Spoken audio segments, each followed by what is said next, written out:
Bienvenidos a esta nueva entrega de nuestro especial COVID-19. Casi todos los días los Estados Unidos rompen su propio y triste récord de casos de contagio con el nuevo coronavirus. El presidente Trump, sin embargo, sigue restándole importancia a la crisis. En nuestro especial de hoy le echamos un vistazo a este país en el que el virus se está propagando más rápido que en cualquier otro lugar del mundo.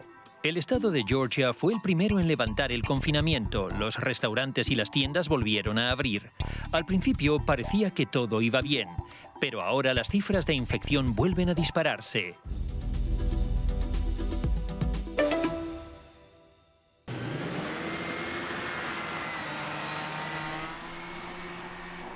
Parece que las cosas vuelven a la normalidad en Lake Allatoona, a solo 20 millas al noreste de la capital de Georgia, Atlanta. Vemos de nuevo barqueros en el agua y a nadie que lleve una máscara. En Atlanta y todo el estado, un gran número de restaurantes y tiendas reabren sus puertas. Georgia retorna a la normalidad por orden del gobernador, aunque reina cierto escepticismo. «Hey, señora, póngase la máscara». Condado de DeKalb, Atlanta. Un puesto de comida, algo que se ve mucho en estos días. Nos dicen que aquí viven sobre todo afroamericanos. Hoy largas filas llenan el área de parqueo. Les corresponden un paquete por auto y por familia.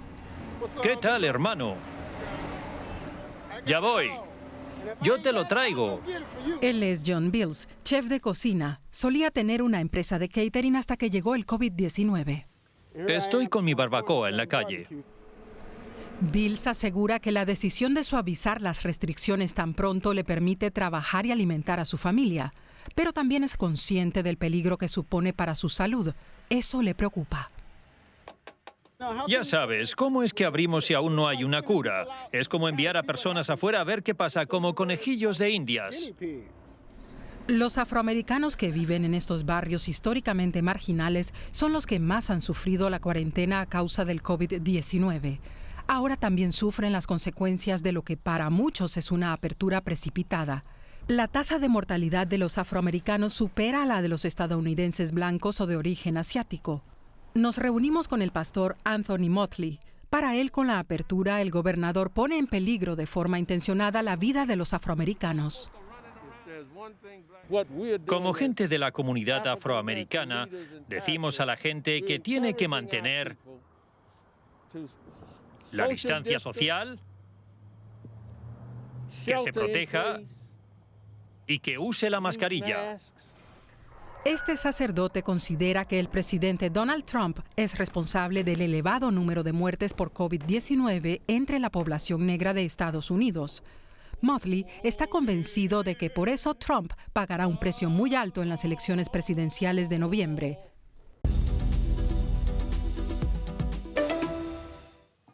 La pandemia del coronavirus no da tregua en Estados Unidos. Con más de 350.000 casos confirmados, el estado de Florida superó en contagios a países como Italia y España. Esto a pesar de que Italia tiene casi el triple y España más del doble de habitantes que Florida. Solo la semana pasada las autoridades estadounidenses registraron 5 días consecutivos con más de 10.000 nuevos casos de la COVID-19 y sin embargo el gobernador republicano Ron DeSantis rechaza establecer el uso obligatorio de mascarillas y las autoridades defienden seguir adelante con la reapertura de los colegios. Y para profundizar en la situación en Florida nos acompaña desde Miami el periodista Alexis Boentes. Muy buenos días, Alexis. Hola, ¿qué tal? Un gusto saludarte y además darte la bienvenida a mi casa porque estoy en cuarentena viviendo esta pandemia en primera persona. Hace 2 semanas di positivo al COVID-19, como muchos aquí en el estado. Muchas gracias, Alexis, por acompañarnos hoy. ¿Cómo se vive en Florida la insistencia de reabrir los colegios en agosto a pesar de esta emergencia sanitaria? Esa es solamente una de muchas preocupaciones que tienen los residentes del estado de la Florida. Muchos se cuestionan si enviarán a sus niños a las escuelas teniendo en cuenta el momento que se está viviendo aquí en la Florida, el alto número de contagiados y cómo las escuelas, precisamente por lo difícil que resulta mantener el distanciamiento social en un aula, pues podría convertirse en otro centro, en otro epicentro de contagios. Sin embargo, no todos los condados lo están asumiendo de la misma manera y en este sentido hay mucha libertad para los superintendentes. Por ejemplo, el condado Miami-Dade es donde se registra en estos momentos el mayor número de casos. El superintendente del condado, del departamento escolar aquí en Miami-Dade, ha sido muy claro y de momento se están preparando varias alternativas, incluso para que los padres tengan la oportunidad de elegir si envían a los niños a las escuelas en un programa que sea 100% presencial, si escogen una opción mixta, es decir, horas en la escuela, horas desde la casa, o si por el contrario deciden mantenerse todo el tiempo con esta educación a distancia utilizando las computadoras. Yo creo que si algo ha funcionado bien aquí a nivel estatal ha sido precisamente este tema relacionado con la educación, y me refiero exactamente al condado Miami-Dade, también al condado Broward, porque desde un inicio, cuando se registraron los primeros casos, tomaron esta decisión de enviar a los niños a sus casas, entregaron tabletas, equipos electrónicos para que pudieran conectarse y además la opción del internet gratis.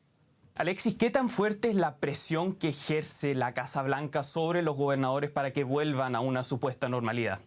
Ese es un tema interesante, sobre todo teniendo en cuenta que aquí en la Florida hay un gobernador republicano y que de alguna manera ha habido mucha falta de acuerdos entre las distintas instancias de gobierno. Por una parte vemos ese discurso que se repite desde la Casa Blanca, un presidente que insiste en que no se va a poner la mascarilla. Este fin de semana incluso daba una entrevista reiterando su postura y el hecho de que la mascarilla se ha convertido de alguna forma en un tema político. Él insistía en que quiere concederle a las personas la libertad de decidir cuándo usarla, cuándo no usarla. Incluso ha estado presente aquí en la Florida en momentos críticos. El tema del coronavirus no ha estado en su agenda política en la Florida. Llegó al aeropuerto sin su mascarilla. Vemos que de alguna forma el gobernador estatal tampoco ha insistido en el hecho de que sea de una forma obligatoria, pero a nivel de ciudad, a nivel de condados, sí hay diferencias. Y yo creo que ese ha sido un punto muy negativo desde el inicio de la pandemia, al menos aquí en la Florida. No se ha trabajado de manera conjunta entre la Casa Blanca, el gobernador y los alcaldes de los condados y de las distintas ciudades. De hecho, hay, por ejemplo, te pongo el caso del sur de la Florida, otra vez el condado Miami-Dade, porque además vale la pena teniendo en cuenta que es el centro de la epidemia. Pasan semanas y no hay comunicación entre el alcalde del condado, los alcaldes de las ciudades y el gobernador, y cada uno está tomando medidas por su cuenta. Y, por ejemplo, en Miami-Dade es un área metropolitana muy grande, dividida por varias ciudades, muy cerca una de la otra. Hay personas, para ponerte el ejemplo un poco más fácil, hay personas que, por ejemplo, viven en la ciudad de Hialeah, trabajan en Doral. En Hialeah, durante algún tiempo la mascarilla era obligatoria, en Doral no, y las personas no sabían, bueno, en qué parte de la ciudad sí debo ponerme la mascarilla, en qué parte de la ciudad tengo el permiso para quedarme en casa y no ir a trabajar, por la falta de acuerdo entre los gobernantes, entre los políticos. El periodista Alexis Buentes, que nos acompaña hoy desde Miami, muchísimas gracias por esta entrevista y una buena recuperación ahí en casa. Muchísimas gracias. Gracias por la preocupación de lo que sucede aquí en el sur de la Florida. Texas y Arizona son actualmente los estados de los Estados Unidos más afectados por la pandemia. La capacidad de las morgues y crematorios se está agotando.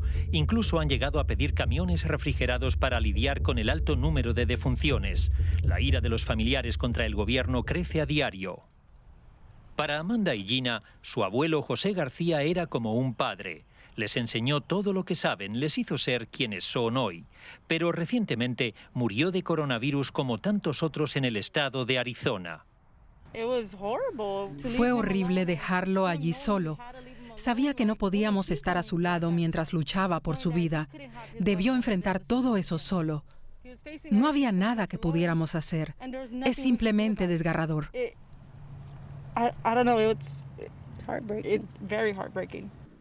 Una situación que Alasta conoce bien. Para él, incluso después de 38 años de experiencia profesional como director de una funeraria, todo ha cambiado con la pandemia de coronavirus. Casi 2.500 personas han muerto ya a causa del coronavirus en Arizona. Muchos hospitales están repletos de enfermos, pero también con fallecidos. Solo ha pasado poco más de una semana desde que enterraron a su abuelo. Amanda y Gina necesitan más tiempo para procesar esta pérdida, pero ya tienen una sensación muy clara sobre a quién culpar por su muerte. Deberían haber manejado esto mejor. Lo supieron todo el tiempo y no hicieron nada. Puedo entender que no se quiera causar pánico, pero por otro lado, mira lo que pasó. Podrían haberlo hecho mucho mejor. Podrían haber ayudado a la gente. La gente sigue enfermándose, siguen llegando a los hospitales y siguen muriendo. No lo entiendo. No es justo. No es raro que los dolientes encuentren la muerte injusta. Pero sí es nuevo que culpen a la política de forma tan directa.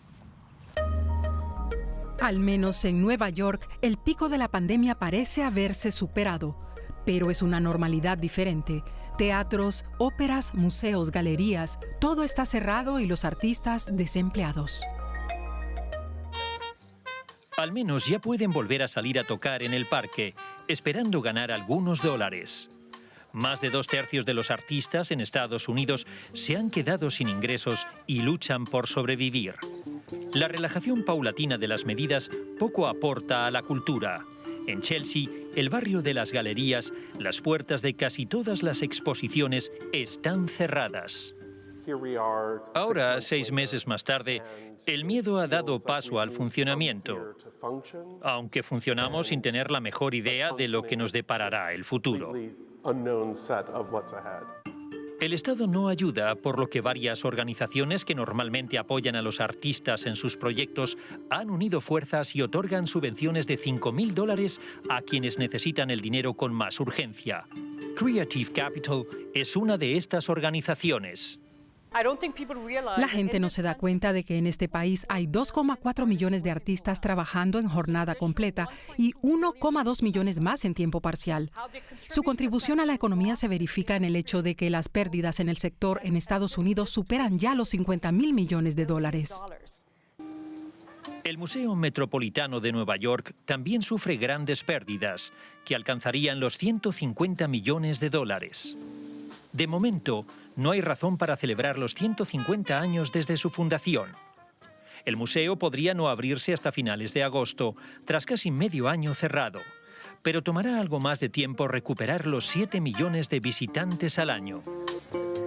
1/3 de nuestros visitantes eran extranjeros, algo muy relacionado con la metrópolis turística que es Nueva York. No creo que veamos una reactivación del turismo hasta que realmente se encuentre una vacuna. Sin musicales, obras de teatro o exhibiciones. Muchas partes de Nueva York, la ciudad que nunca solía dormir, han quedado irreconocibles.